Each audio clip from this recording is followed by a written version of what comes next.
too. Other thing is, I've been working on my little side business. Yeah, how's that side business going, mister? Not too bad overall. Um, not too bad. I created a No little. animals were injured in the making of this side business or film production. Goodness, no. Actually, when you go and you create, when you make yarn, when you shear the sheep, it's actually healthy for them. Mm-hmm. It's really like it's very important that you do that. I've seen too many. So there's a lot of videos. This is really. There's like all these subcultures within subcultures within subcultures that you find. And one of the subcultures online is sheep shearing. Like there are people who have sheep shearing businesses and they video themselves doing it all the time. Mm-hmm. And like the crazy thing about it too, not just like shearing them, but they also have competitions for sheep shearing. Oh, like how fast they can shave the hair off the How buddies of a sheep. how fast is the first criteria, and the second one is how accurate, and then how much. So like the goal behind shearing a sheep and getting a fleece is to get the fleece all in one go. So when you take it off, it's all together. It's just one fleece. There's like apparently a bunch of reasons behind that. I'm not 100% on why that's the case. You would think that like having multiple is okay because you end up doing is stuffing the fleece into a bag or laying it out and like picking out all of the disgusting stuff that ends up in their fleece. It's pretty gross. I Um, can imagine. Imagine. but your hands walk away really good because the sheep wool produces lanolin, which is Okay. very good for your skin. Like Wow. very So good. while you're picking out little, you are getting your manicure done. Yeah, exactly. That's nice. That's nice. um, I mean, come on, haven't you ever heard of a mud bath? I love it. Anywho, so they Actually, have all there's that. a city that we go to on the seaside that is known for its mud baths. It's medicinal mud baths. Really Yeah, minerals and all kinds interesting. of stuff. So, Does your wife maybe do it? we should send our sheep to the seaside Yeah, exactly. before they get fleeced. Fleeced. Yep. Um. So yeah, there's this whole little thing about it. Basically, so I've seen a bunch of videos where people don't shear their sheep, and so sheep then become what's called wool blind, where the wool just grows so much that they can't see anything. Oh no. And there are some that it's so bad, the wool is so heavy, the sheep can't stand up and move, Oh, so they become extremely unhealthy. Um, I, yeah, shave those poor buddies. Like, now, what would be the reason to not shave it? um, there is no reason. Like, maybe it'll get cold. Well, so that you're talking at that point, then a timing issue. Timing issue. So my parents were thinking about shearing when doing their first shear uh, about this time last year, and it was pretty cold. And I kind of told them like, "Hey, look, it is pretty cold out there, and when you shear them, they're going to get exposed to that weather. You probably like unless you have blankets for them, you probably don't want to do that. So now would not be because it's winter would be the time to do a good pull. Mm-hmm. Pull. Good would be to do a shear. You Mm-hmm. probably want to do it more in the springtime or summer. One of Is it once the per year or once every 6 months or every 2 years or something? that depends upon how fast the fleece grows. So one of the things that you're looking for if you want the fleece to become yarn is you want about a 2 inch length. Um, Nice two maybe, inches there. but yeah, 2 inch length. 2 inch. Well, so like it's about 2 inches, okay. But when you uncrimp it, it comes out to about here. which is kind Oh, of okay. Cool. so like it crimps itself, and because it crimps itself, that's how it captures a lot of heat Mhm. in so you want it to be about 2 inches when you shear it. Longer tends to be a little bit better, but then there's a point in which it's too long, and uh, the the fiber mill can't handle it at that point. It starts causing too many issues. So Oh, there's a so okay. sweet So spot. there's a sweet spot. Hmm. Okay. So So poor sheep getting fleeced in the winter. so it depends upon the yeah, it just depends upon how fast it grows. Some sheep you're shearing them twice a year. Most it's only once a year. And Oh. so like these shearers will plan out their summers, like winters and Hmm. summers, and they'll have like a circuit that they'll do, and they'll hit the road, and they'll just like go along the circuit of and go from like farm to farm to farm and shear, Hmm. and that's Oh, that's how they cool. run their business. Yep. Okay, so basically they time it for you. They say, "Hey, I'm in town. How many got Yep. ready this time? I'll Yep. see you in 6 months." And the funny part is it's like it's not super expensive to for a shear. Some people charge like $25. So it's like they kind of started out at like $50 for a minimum, and then every head beyond that minimum is like an extra $15 or $5 or something along Oh, those okay. lines. So you're really, if you have a really small Get them flock, there, and it's cool. yeah, if you have a really small flock, it's not that big. Like it's not good because sometimes it can be too expensive. But if you have a really large flock, it's actually really not that bad. So Okay, so go big or go home. basically, basically. My parents are expanding their sheep. They're trying to do, they've got three more on the way.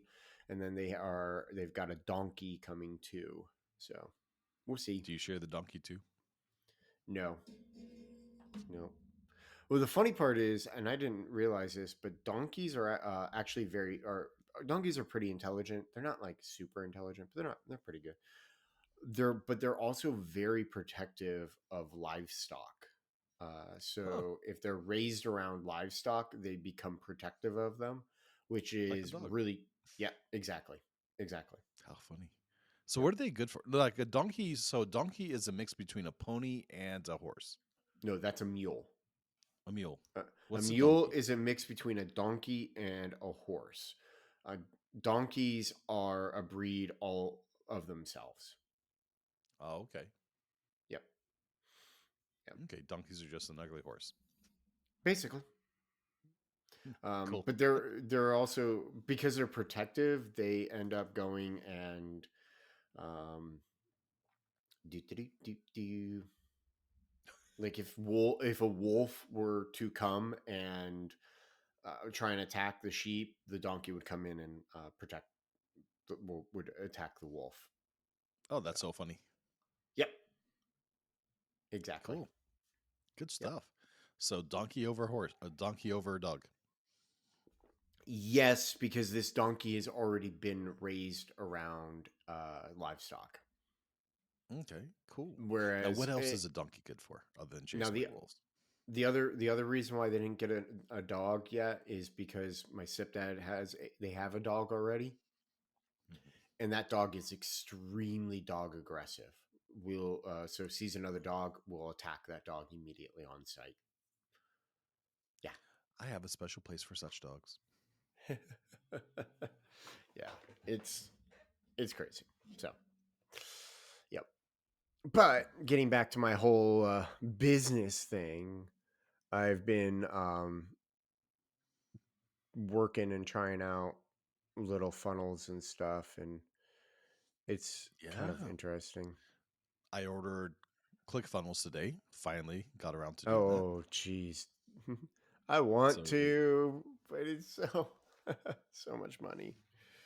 oh well, you got the whole. Uh, I mean, no, not ClickFunnels. oh, .com secrets. oh, .com. Yeah, yeah, yeah, yeah. Yeah, yeah. I'm excited for So you. yeah, yeah. I've already read it, so Yeah. I got essentially It's so we could do a podcast about it. What is our? It won't. I don't think it'll oh come in time for our next podcast. no, maybe not, but we should definitely do it once it comes in because I'm going to order his whole trilogy here very soon and work Mm-hmm. on it. It's so good. I keep going back to it over and like I'm probably going to end up going back to it so much that the book is going to fall apart on me. Oh, good for you. Because I create there's a couple of funnels that I created one lead squeeze funnel which didn't work at all. Oh, It's okay. It's one of those things that he talks about in the book is he's like, yeah, your first funnel is going to fail. And it's like, yep, it's definitely true. Another lead squeeze where I offer 10% off there. Like I offer a coupon that only mm-hmm. worked with one person. It's really not, I don't know how to like, I'm trying to figure out ways to push people into that one. That's a little hard. I Mm-hmm. think, um, but then I created what's called a free plus shipping funnel, Okay. which is basically where I offer free yarn if you pay for the shipping cost. Mm-hmm. So, and I did that, and it's funny, like you can do all of that in Shopify. Mm-hmm. The main difficulty with Shopify is, hey, I had a visitor from Australia over the last couple of days. Oh, That's that's kind of cool. cool. Yep. The difficulty with Shopify, so that funnel worked with two people. So I advertised it on my Instagram feed, and two people immediately went and bought or paid for the shipping for some yarn. Mm-hmm. Which it's like, okay, that's awesome, because part of the reason why that one is really cool is because I have like little mini skeins that I use, and I create because that's how I test all the colors and stuff. They're small, Mm-hmm. and that worked on with two people. I have an ad running right now. I'm getting clicks on it, and people are going into it, but a lot of people are doing add to cart. But it like well, no, I shouldn't say a lot of people, but so like right now it looks like I have well, I actually don't know. I don't have a I need to figure out how to get more in depth with Google Analytics on it. Um I don't know if people are adding it to their cart and then going and looking at how much the shipping actually costs for it, because Mm-hmm. it's costs about because I set the cost for the shipping to be $11.99 for just one order, which gets people three skeins. Mm-hmm. So I really do I actually probably lose money on that, but Sure. it doesn't matter because in my view, these are skeins that I already have, so it's like a sunk cost. So I Mm-hmm. really just want to get them out the door. I have so Mm-hmm. many, it's absolutely insane, Uh-huh. You learned. dude. You have no idea how many skeins I have, like little mini skeins I have.